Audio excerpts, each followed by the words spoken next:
Hello everyone, welcome back to my channel, and those who are new on this channel, please do not forget to subscribe our amazing channel. And today I'll discuss oxidation of unsaturated fatty acids. Animals and plants के case में जो lipids होते हैं, animals and plants के case में जो lipids होते हैं वो ट्राई एसाइल ग्लिसरॉल के फॉर्म में होते हैं या फिर फॉस्फोलिपिड के फॉर्म में होते हैं। क्या होते हैं? या तो ट्राई एसाइल ग्लिसरॉल के फॉर्म में होते हैं या फिर फॉस्फोलिपिड्स के फॉर्म में होते हैं। और ट्राई एसाइल ग्लिसरॉल हो चाहे फॉस्फोलिपिड हो, इन दोनों में जो फैटी एसिड्स होते हैं वो फैटी एसिड्स अनसैचुरेटेड होते हैं। क्या होते हैं? अनसैचुरेटेड होते हैं। Means naturally occurring fatty acids जो होते हैं वो अनसैचुरेटेड फैटी एसिड्स होते हैं। अब सवाल यहाँ पे ये है कि saturated fatty acids and unsaturated fatty acids क्या होते हैं। सो फैटी एसिड्स दो तरह के होते हैं। First one is the saturated fatty acids and second one is the unsaturated fatty acid. Fatty acid चाहे सैचुरेटेड हो या अनसैचुरेटेड हो, दोनों तरह के फैटी एसिड्स में दो कंपोनेंट होते हैं। First one is the carboxylic group and second one is the hydrocarbon chain. So वैसा फैटी एसिड जिनके हाइड्रोकार्बन चेन में कोई भी डबल बॉन्ड नहीं हो, मीन्स डबल बॉन्ड एब्सेंट हो फैटी एसिड के हाइड्रोकार्बन चेन में, तो उस तरह के फैटी एसिड्स को सैचुरेटेड फैटी एसिड्स बोलते हैं। लेकिन अगर फैटी एसिड्स के हाइड्रोकार्बन चेन में डबल बॉन्ड प्रेजेंट हो तो उस तरह के फैटी एसिड्स को अनसैचुरेटेड फैटी एसिड्स बोलते हैं। अब ये अनसैचुरेटेड फैटी एसिड दो तरह के होते हैं। First one is the mono unsaturated fatty acids and second one is the poly unsaturated fatty acids। Second one क्या होते हैं? Poly unsaturated fatty acids. And poly unsaturated fatty acids को पूफा से रिप्रेजेंट करते हैं। मोनो अनसैचुरेटेड फैटी एसिड्स क्या होते हैं? मोनो अनसैचुरेटेड फैटी एसिड्स उस तरह के फैटी एसिड्स होते हैं जिनके हाइड्रोकार्बन चेन में एक डबल बॉन्ड हो। क्या हो? एक डबल बॉन्ड हो, मोनो अनसैचुरेटेड फैटी एसिड्स बोलते हैं। लेकिन फैटी एसिड्स के हाइड्रोकार्बन चेन में अगर more than one double bond हो तो उस तरह के फैटी एसिड्स को पॉली अनसैचुरेटेड फैटी एसिड्स बोलते हैं। मोनो अनसैचुरेटेड फैटी एसिड्स के अगर एग्जांपल की बात करें, दैट इज पाल्मिटिक एसिड। क्या है? Palmitic acid.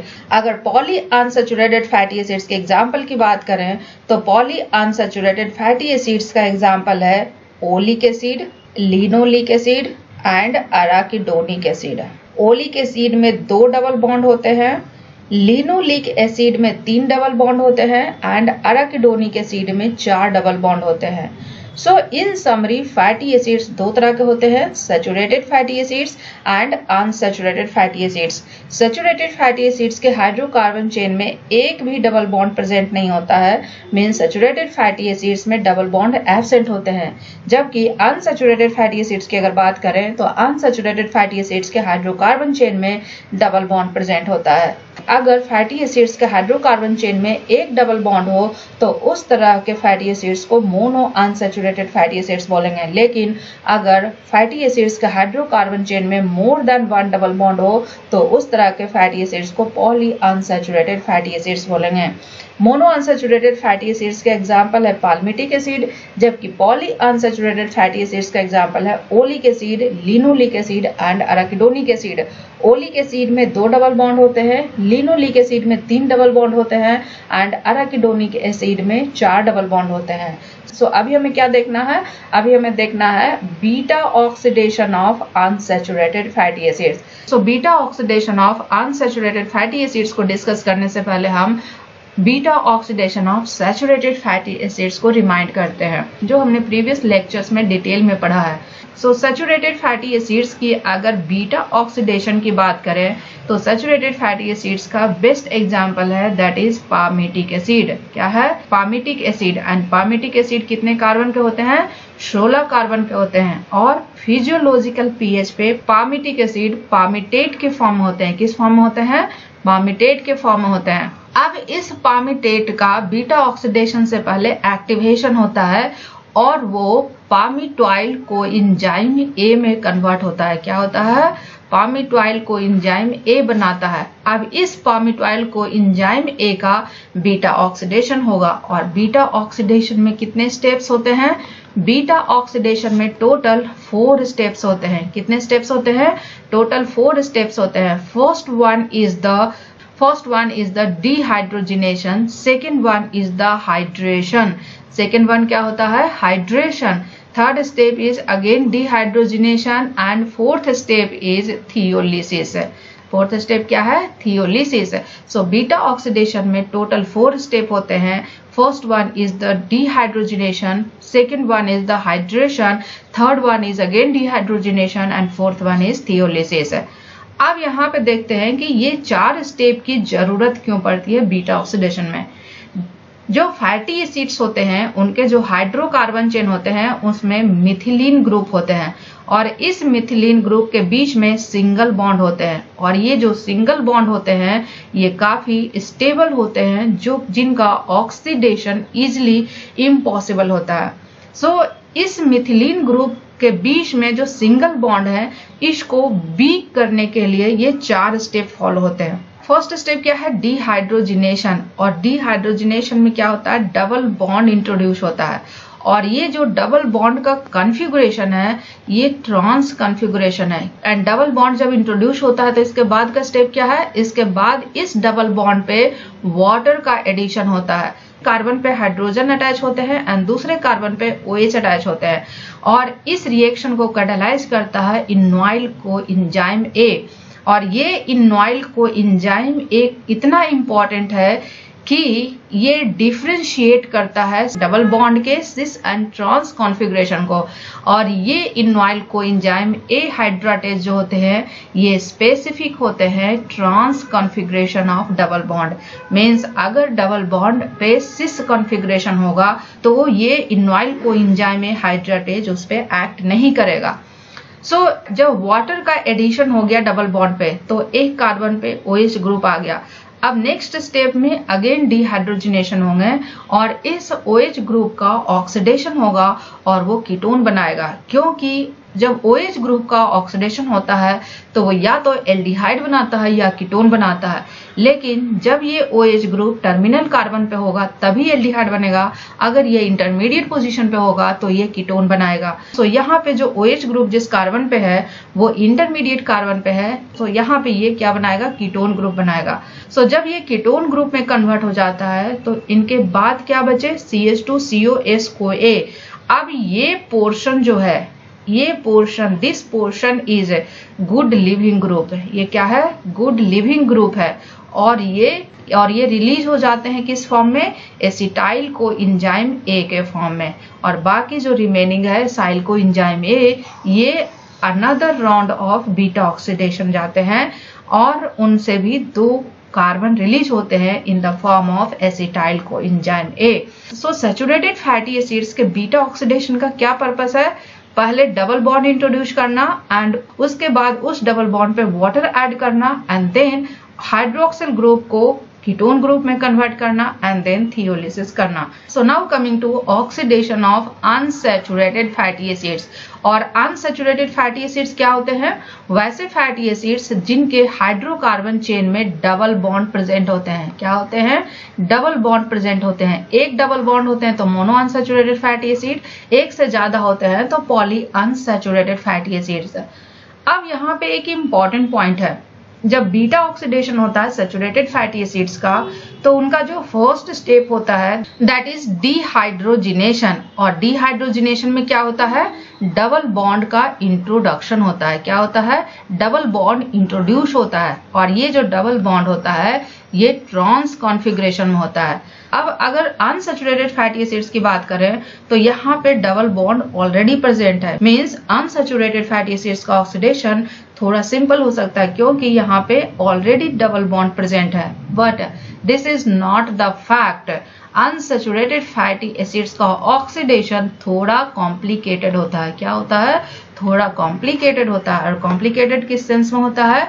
क्योंकि जो जितने भी नेचुरली फैटी एसिड्स हैं, चाहे वो प्लांट्स में हो या फिर एनिमल्स में हो या फिर ट्राइएसाइल ग्लिसरॉल में हो या फिर फॉस्फोलिपिड्स में हो, सारे के सारे जो नेचुरली फैटी एसिड्स होते हैं वो अनसैचुरेटेड फैटी एसिड्स होते हैं। क्या होते हैं?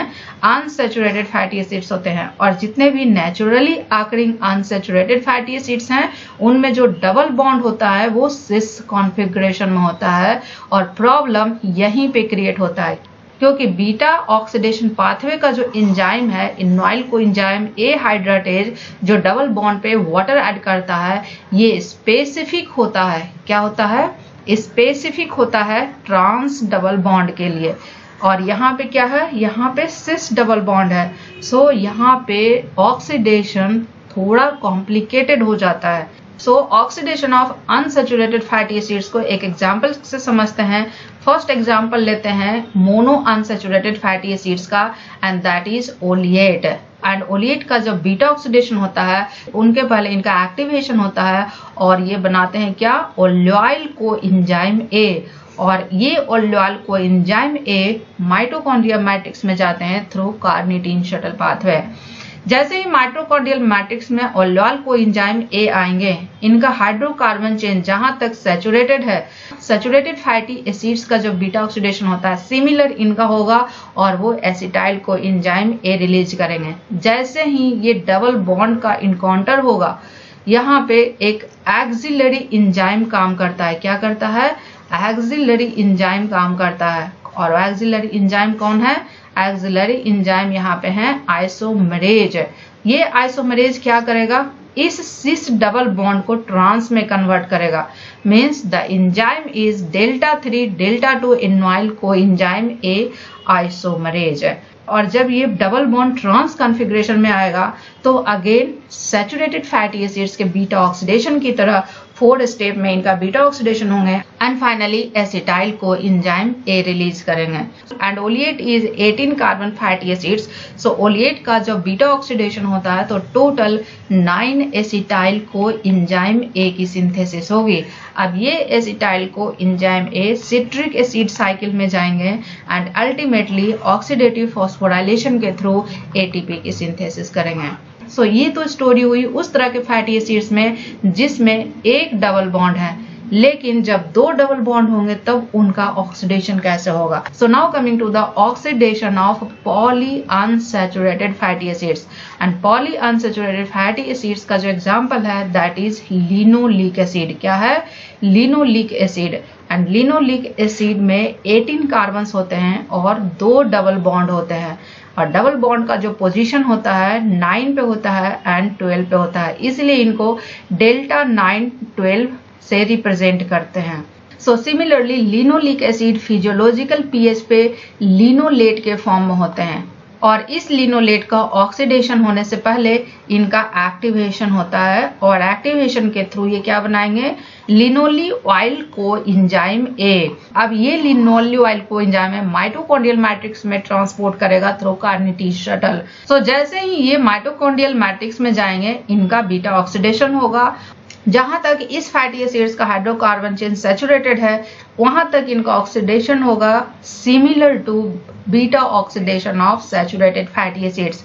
जैसे ही ये डबल बॉन्ड इनकाउंटर होगा, इस डबल बॉन्ड पे बीटा ऑक्सीडेशन पाथवे का एंजाइम एक्ट नहीं करेगा क्योंकि ये जो डबल बॉन्ड है इनका पोजीशन भी रॉन्ग है, इनका पोजीशन भी रॉन्ग है एंड कॉन्फ़िगरेशन भी रॉन्ग है। क्या है? इनका पोजीशन भी रॉन्ग है एंड कॉन्फ़िगरेशन भी रॉन्ग है। सो पहले इस डबल बॉन्ड का पोजीशन एंड कॉन्फ़िगरेशन करेक्ट करना पड़ेगा और इस काम को करता है कौन? Axillary enzyme. कौन करता है? Axillary enzyme. और यहाँ पे एक्सिलरी एंजाइम कौन होंगे? First one is isomerase and second one is reductase. So दो auxiliary enzyme वर्क करता है for beta oxidation of unsaturated fatty acids. Isomerase and reductase ये फाइनली इनका ऑक्सीडेशन हो जाता है एसिटाइल कोएंजाइम ए में। जो मोनो अनसैचुरेटेड फैटी एसिड्स हैं उनमें सिर्फ और सिर्फ एक ऑक्सिलरी एंजाइम की जरूरत पड़ी, दैट इज आइसोमरेज। लेकिन जो पॉली अनसैचुरेटेड फैटी एसिड्स हैं उनमें दोनों ऑक्सिलरी एंजाइम की जरूरत पड़ती है, isomerase as well as reductase. And finally जो एसिटाइल कोएंजाइम रिलीज होते हैं ये सिट्रिक एसिड साइकिल में जाते हैं एंड अल्टीमेटली ऑक्सीडेटिव फॉस्फोराइलेशन के थ्रू एटीपी की सिंथेसिस करते हैं। सो इन समरी अगर saturated and unsaturated fatty acids में ऑक्सीडेशन डिफरेंस की बात करें तो सिर्फ और सिर्फ डिफरेंस है एक्सिलरी एंजाइम की। किस चीज की डिफरेंस है? एक्सिलरी एंजाइम की। अनसैचुरेटेड फैटी एसिड्स का ऑक्सीडेशन भी सैचुरेटेड फैटी एसिड्स की तरह होता है, बट उसमें दो एडिशनल एंजाइम वर्क करता है। First one is isomerase and second one is reductase. So हमने दोनों चीज देखा, oxidation of saturated fatty acids as well as oxidation of unsaturated fatty acids। But इन दोनों में कॉमन ये था कि ये दोनों के दोनों even number of carbon atom थे। क्या थे? इन दोनों में even number of carbon atom थे। पाल्मिटिक एसिड्स में 16 नंबर कार्बन थे, पाल्मिटिक एसिड में 16 नंबर कार्बन थे। ओलिक एसिड जो कि मोनो अनसैचुरेटेड फैटी एसिड्स है उसमें 18 नंबर कार्बन थे। लिनोलिक एसिड जो कि पॉली अनसैचुरेटेड फैटी एसिड्स है इसमें भी 18 नंबर ऑफ कार्बन थे। सो इन कंक्लूजन इन दोनों तरह के फैटी एसिड्स में इवन नंबर ऑफ कार्बन थे। लेकिन वैसा फैटी एसिड्स जिसमें ओड नंबर ऑफ कार्बन हो उस तरह के ऑक्सीडेशन कैसे होता है। And in my next lecture I will discuss oxidation of fatty acids with odd number of carbon atoms। So if you find this video informative, please do like, share and subscribe, and if you have any doubt, query and suggestion, please let me know in the comment section.